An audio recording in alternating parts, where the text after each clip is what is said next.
such a pleasure to be joining you on this edition of the India Development Debate. The debate over government data refuses to be over. 108 economists, social scientists had raised red flag over interference in data estimation and called for restoration of institutional independence and integrity of the statistical organizations.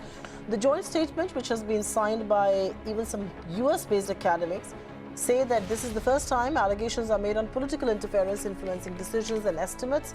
The statement highlighted the controversy over the GDP back series, GDP revision and the leaked unemployment data, which was never really made officially public. Remember, one of the biggest criticism against this government is the alleged curb on institutional integrity, and which is why this debate becomes far more important. How serious is this allegation? How much of truth there is in the joint statement? Should we believe the data? Is this going to impact decision making? Many parts to this debate, and it's a pleasure to be introducing my panel right here. Ms. Dr. Ashima Goyal, member of the PMEAC, Pullappare Balakrishnan, Professor of Economics at the Ashoka University and Senior Fellow IIM, R. Nagaraj, Professor IGIDR, and of course Maithili Bhusnur Matha, Consulting Editor right here at ET Now. So thank you very much all of you for being with us. And before I go any further, I think one of the questions is that foreign investors have for very long worried about the quality of economic data in emerging markets, particularly China. That was never really the case and never a problem in India. The correctness of economic statistics has never been debated. The integrity has never been questioned. But some of you allege that that has changed. If I may only request all of you to keep your answers brief, so that I have a lot of ground to cover. Professor Pullappare Balakrishnan, why do you allege that? Why do you believe the integrity of data is under question? Well, integrity may be a little bit a stronger term to use, but certainly some of the data dissemination of the government, especially as far as GDP is concerned, is under a cloud. Precisely because there were two competing series of GDP, and a series that had been put up by the Statistical Commission was hastily taken down, possibly because it showed that the previous government's record was better on GDP. We don't know. And it was hastily replaced by another series which showed the government's performance being marginally better. This certainly puts the GDP data under a cloud and makes it very difficult now to say something with absolute certainty. Okay, but before I move any further, Professor Nagaraj, it is alleged that agencies have been subject to political interference. At least that's what the signed letters by 108 of you say. But political footballing as far as economic reality is concerned hasn't been unheard of. What is so different this time around?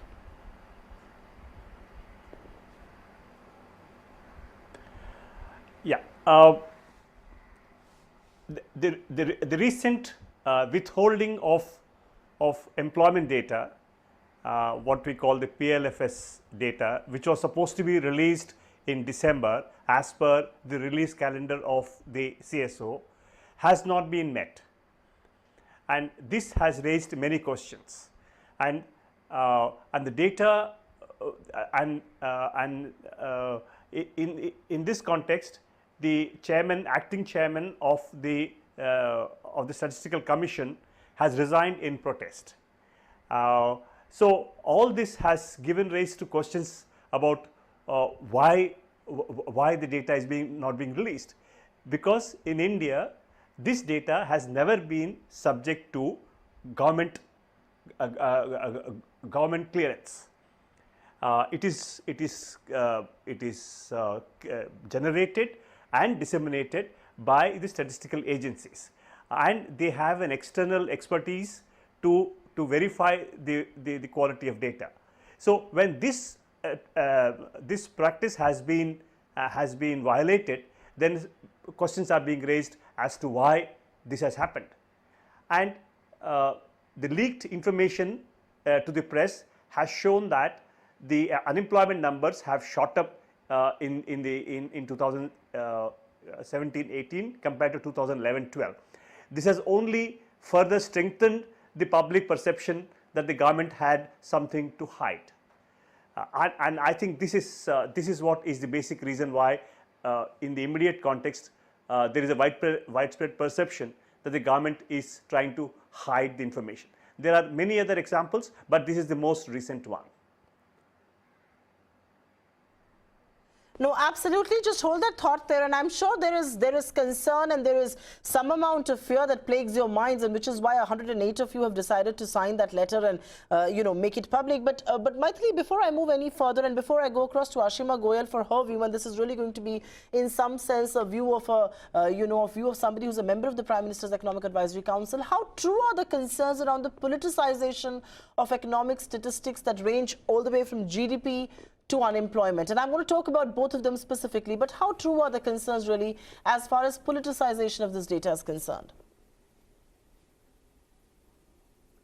Supriya, it's one thing to say that the quality of data needs to be improved, that the quality of data is not very good. And it's quite a different thing when you allege political interference. I think the latter is very dangerous. And if you say that there was political interference, then I would just like to point out to Mr. Nagaraj that the very fact that the government, the very same government that he is alleging, is politically interfering in the publication of the data, it was a government which released the Sudipto Mandal Committee report, which clearly showed the UPA government's performance as being better than theirs. So if there was political interference, which I don't think there is, there hasn't been in the past, there isn't now also. Where there is political angle is in the interpretation of the data, but in the collection of the data and the publication of the data, there is absolutely no interference. In our statistical agencies, I think we need to be proud of the fact that they have a high degree of expertise and competence, and to allege that there is lack of integrity, I think is very damaging to the entire statistical body that this country has built up very painstakingly over the years. So yes, there is a political interpretation of the data, but to allege that there is interference in the collection and the compilation, I think that is where we're treading on very dangerous ground, because it opens up the possibility that future governments might just do that. So far we have not done it, and I think it's important that we remain that way. Okay, but I think, the counter allegation that a lot of people are raising right now is that, yes, that was the draft report. When the final report came, it did show the present incumbent government in better light. But I'm going to go across to them in just a bit. But before I move any further, Ashima Goyal, is data so crucial, and has it now become a debate because elections 2014 were fought on the development placard? They were fought on the promise of creating jobs, and which is why we saw a large number of young youth vote for the present government, the present Prime Minister. Now with elections round the corner, economists want to assess how well Mr. Modi has fulfilled his pledge, and which is why data or any statistic is assuming so much more importance before elections. Right, data is very important, and credible data especially. But on this employment issue, we've had a large number of private surveys, different sort of estimations that have given a picture of what is happening. It is contested because it's very, very difficult to measure properly. In a country like India, especially, we don't have reliable sort of, databases. It's a very heterogeneous country. And that is why the data which the government releases is very important, because in some sense it's the most complete.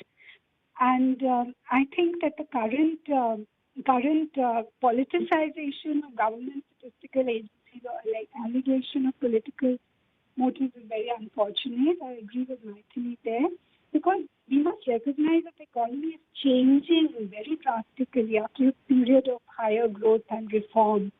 And therefore, although our statistical agencies have always been independent, but it has been criticized that the data is based on really old surveys and small surveys that are inadequate.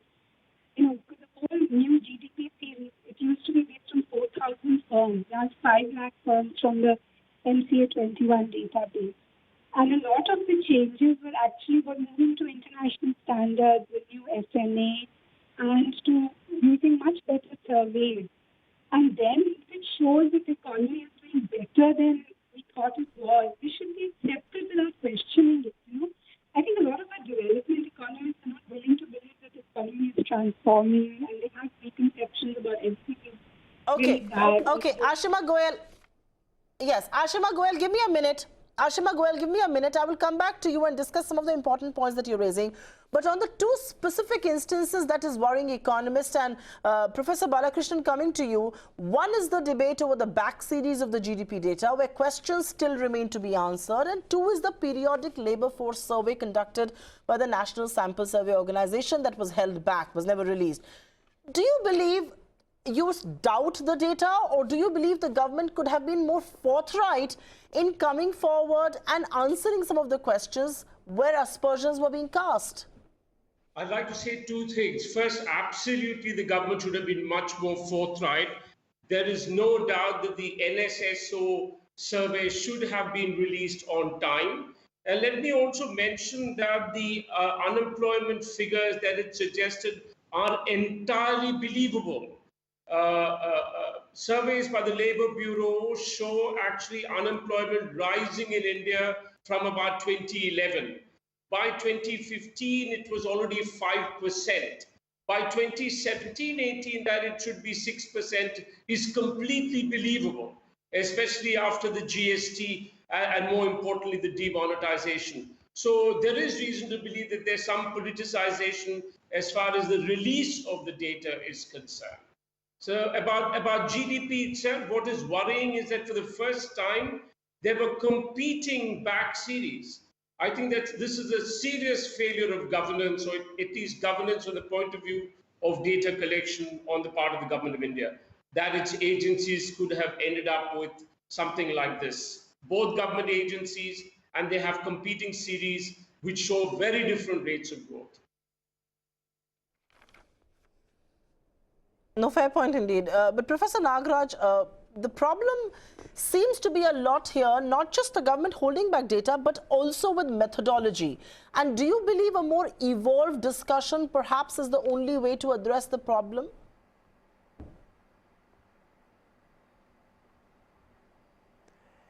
Yes, with respect to GDP, ever since the new series were released in 2015, there have been very serious discussions among economists and official statisticians about the new methodologies being used, and the new methodologies have been widely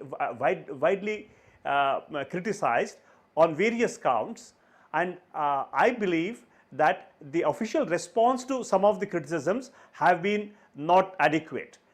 In other words, they have not adequately answered the questions raised by critics, and critics have been demanding to release the details of the methodology, details of the data used, which they have not done, which only again increases the suspicion as to why government is holding back this information. If you think of other countries, like the advanced countries, the information available on such aspects is very detailed. In fact, any layperson can recompute a lot of GDP statistics. Okay, but the question is, why can't we do it? We can't do it in India because the government does not release the data and the methodology in detail. So that's the reason why you find the suspicion lingers. Okay, indeed that suspicion lingers, and that's exactly the question that I'm going to take forward with Ashima Goel. And Dr. Goel, what is also raising doubts is the fact, forget about the methodology itself, but the fact that the government has been sitting on several data series. It's not just the jobs data, but data over sanitation, suicide. I mean, government had certainly come out and said that, forget about the suicide, but government doesn't monitor farmer suicide anymore. I mean, why is very crucial data, which pertains to public discourse, which pertains to policy making, not being put out? Do you agree, do you concede that the government can be more forthright in putting out the data that it is holding back, and that is causing some suspicion? Yes, certainly our data available should be put out in the public domain. It should be more transparent, but it also has to be improved. And many of these data series, including this labor survey, are very new. They've just been undertaken for the first time, this kind of survey, because as macroeconomists, we always been pushing for more high-frequency unemployment data. But it was only that quinquennial NSSO survey, more for development purposes rather than macroeconomic purposes. So they agreed to do this, but they are fine-tuning, And I think the the National Statistical Commission is very thin. It only has 3 experts. It had only 3 experts or 3 members. So, and it has scope for 7. So our data agencies are severely understaffed. The level of experts are required are not there, the level of expertise. And in view of all that, they're doing a very good job. But they need to be bolstered, more expertise, more funds. And then when a new series is developed, it needs to be tested. You need it to be exposed to a wide range of opinions. And one way, of course, is to release it and ask for feedback. But first, it should be tested through experts, right? So I think that is the reason we are seeing so much confusion, because even the GDP back series, it came out, then there was a lot of criticism because they put in drastically new procedures. But some of these are moving to international norms, using better databases. Then the backdated series also, it was using much better, they were relying for trade data, they were relying on a survey in 1990 which was projected forward. Now imagine the structure of Indian trade would have changed so much today from 30 years on. So there was it was based on sales tax data in the new series. Obviously, sales tax data is going to be more reliable, and it showed a fall in sales tax during the crisis, the end of the 2000s, global financial crisis after that. So that is one major reason services growth fell, But this is more reliable. Similarly, for communications, it was based on user data, the old series. Now we know that users have double and triple numbers. It's not reliable. They move to user time, which is much better, richer database. And so it shows some change. Now, the argument that it shows this government in a better light, it doesn't. When you look at industrial growth, it's been low since 2011. In public investment has fallen. The same backdated GDP series shows that it fell in this government's regime. So to say that just because the GDP growth data shows this government is better, it's right. They should not be accused of, through manufacturing the data. Because there are aspects of the data, you go deeper into it, which shows this government also in a bad light. Okay. So we are in a state. Just one question before I go forward. Just one question before I go forward, and Maithili, this is a little bit of a blunt question, but I think it needs to be asked. Is it our obsession with growth as a country, as a political narrative, which is making data management suspicious? I mean, at the end of the day, growth rate does not completely lie at the doorstep of a political administration. And is it that obsession in many ways which is leading to suspicions of all kinds? Oh, well, absolutely. I think this politicization of data is very dangerous. We need to have a bipartisan approach. The effort of every government, whether the BJP or the Congress, should be to get data which is credible data, so that people don't doubt our numbers, and to constantly improve upon them so that the quality of the data is above suspicion. So I think that is what we need to aim at. And I think in the present context, the fact that there are elections coming on and all this raises the temperature completely. But Supriya, let's not forget, in a country like India, no election has ever been won on the basis of GDP data. At the end of the day, what people want to know is how much has their life improved at the grassroots level. And these GDP data, you and I and economists and statisticians can debate till the cows come home. But ultimately, all this talk matters very little to the average Indian voter. So this kind of bipartisan approach to data is very critical. And here maybe what we could do what was done with balance of payments data a couple of, maybe a decade or 15 years ago. There was this huge difference between RBI data and Commerce Ministry data. And an expert committee was set up under Dr. Rangarajan, which tried to bridge the differences and came up with answers and solutions. And now we have much less discrepancy between the two sets of data. So I think this is what we should try to, rather than doing this constant, I put it in Hindi, tu main, it doesn't serve any purpose at all. No, absolutely. One doesn't deny that. But Professor Balakrishnan, I think there is some merit in what you say. Are questions being raised, and are some of you worried not just because of the perception around, political interference, but also the fact that official numbers are at variance with the reality on the ground? The official numbers seem to suggest there is really no problem with unemployment. Anecdotally, we know there is. The official numbers seem to suggest that we're growing at a reasonable rate. the reality is growth isn't trickling down. And is there some merit in the argument that Maithili just made that, you know, the solution lies in perhaps appointing an impartial committee to sort of assess how data collection is being done in India, what sort of methodology is being put, what is held back, what is being made public? Is there merit in that argument, or do you believe that's going to be a futile exercise? Because in any case, aspersions are being cast and there is going to be so much subjectivity involved in appointment of that committee itself. Sure. I mean, a committee which actually looks at data gathering in India, at the methodology and the processes would be completely welcome. And I think, as my colleague Nagaraj mentioned, there is reason to believe that our processes, our methods are really quite backward by international standards. It's also possible that the statistical agencies are severely understaffed and probably don't have the requisite amount of intellectual capital. So there's every reason to, if you wish, improve data gathering, methodology, processes, and also give more resources to our agencies. But I just had to make a very quick point, if I may, about GDP, which you mentioned. Yes, it is correct that maybe in general there is too much of a focus on GDP, but that's because the present government did come into power saying that it will raise the GDP rate of growth. So naturally it will be judged on how well it's done on that count. But yes, there are other aspects of our lives which are very important. And here the government's record is not very great. Why don't we have an official poverty estimate as yet? It's about 5 years since we had the last one. It's time we should have had a poverty estimate, or something like public services. Have our public services improved in the country? We don't even have data on infrastructure in this country, which the Planning Commission used to provide. So yes, on a whole range of issues, data collection and the credibility of data collection, methodology and processes should improve dramatically. And I'd like to make a final point. I think the statistical agencies should be both more open and should engage with users of the data, such as professional economists, both in the corporate sector, in the government, and in academia.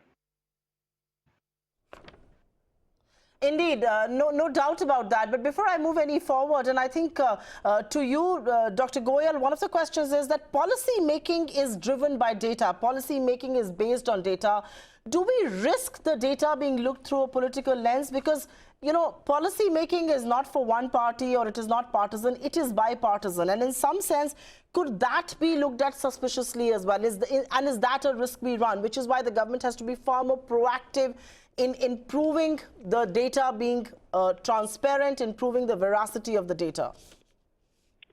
Yes, absolutely. The data must be credible, and I agree with Maithili that the interpretation of the political interpretation, which is a problem, but the data itself and its collection, I don't think there's political interference. So using that data for policy purposes, and you know, when they're going through a period of change in the way it's collected, the way it's defined, the surveys on which it's based, there will be a period of uncertainty, you know, because we have all these revisions. So that makes it very difficult. If you're making macroeconomic policy, you're making policy based on the first cut, and then the revision could be very different. But then that is something we have to live with. And so you don't rely on one series, you use a whole lot of information, the various kinds of samples available, high frequency data. That's why you have to look at a whole lot of data to make policy and really fine tune your theoretical intuition, what is the framework through which you put that data. So that is the intuition that is absolutely necessary, the art of policy making. You can't rely only on one data series. But that said, government data is the most complete. Most of the analysts are using it because there's no other as complete data set available. So I agree with Bala also that we really have to improve the quality of the data. The assessing by an independent, the National Statistical Commission should have more people, should have very good experts. Right. Should have 7 people on it. And that independent watchdog is very, very important for the credibility. No, I'm so glad that you're admitting that we need more people, we need the involvement of more people into this data mapping and everything. We are perhaps grossly inadequate as far as data collection staff itself is concerned. But Maithili, a quick word to you, and then I close this with Professor Nagaraj. Is it the involvement, and I'm really saying this with all responsibility that rests within me, is it the involvement of an agency like Niti Aayog, which has been a self-goal for the government and its data reports? You know, there were people who came on record and said, we don't know, the cabinet has still not approved. The data never has to be approved by the government. There are independent agencies who get the data. Many people are raising eyebrows and questions about the involvement of Niti Aayog.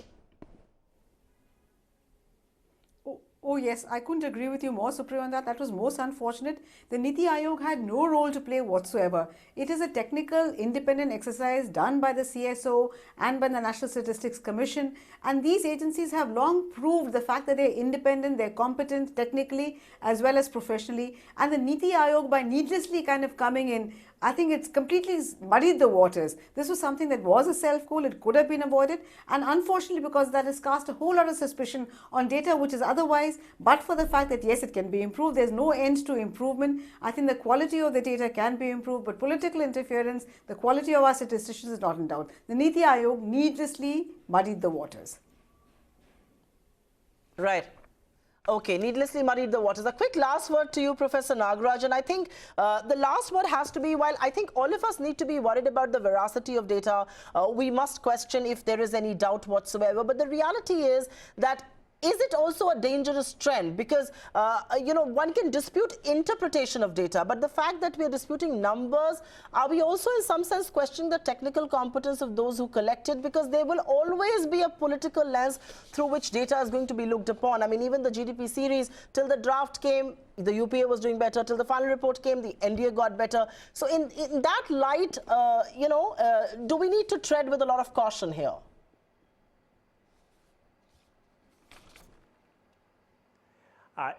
Yes, very much. I think, you see, data per se, data collection, its processing and dissemination should be left to the experts. And I think government should not interfere in this. And interpretations of the data can vary, which always does. But this process of collection of data and its dissemination is a public service, as we mentioned in our statement, and this has to be respected. And this is the reason why world over such activities are assigned to autonomous bodies. In fact, we have a rich tradition of it. In fact, under Professor Mahalanobis, we created the National Sample Survey and CSO in the 1950s, and as Angus Deaton, the Nobel laureate, said, where Mahalanobis and India led, the rest of the world followed. And today we have come to a sorry state where things are very different. So there is a need to restore credibility of institutions and the process of collection of data and its dissemination. And that's very important regardless of whichever party is in power. I think there's a need for restoring this, and which is what we have made this appeal. Absolutely. No, absolutely, and I think no appeal should go unnoticed. If there are doubts and concerns being raised, they need to be addressed. India is a noisy democracy, and that is our biggest strength and our biggest advantage. It is important to restore the credibility of data. If there is a section of the Economists who feel that the data is being compromised, the government needs to come out perhaps in full force and address the transparency issue as far as this data is concerned, because this is not just data in isolation, whether it's unemployment or GDP or sanitation or suicide. This is data on the basis of which policy making happens, and there cannot be any aspersions being cast on that. So that is the yardstick that needs to be used. Can't thank this wonderful panel enough. Professor Balakrishnan, Professor Nagaraj, Maithili Busnurmat, and of course Ashima Goyal for joining us right here on this edition of the India Development Debate. Thank you very much for being with us. There's lots more that's coming up on ET Now. Do stay tuned.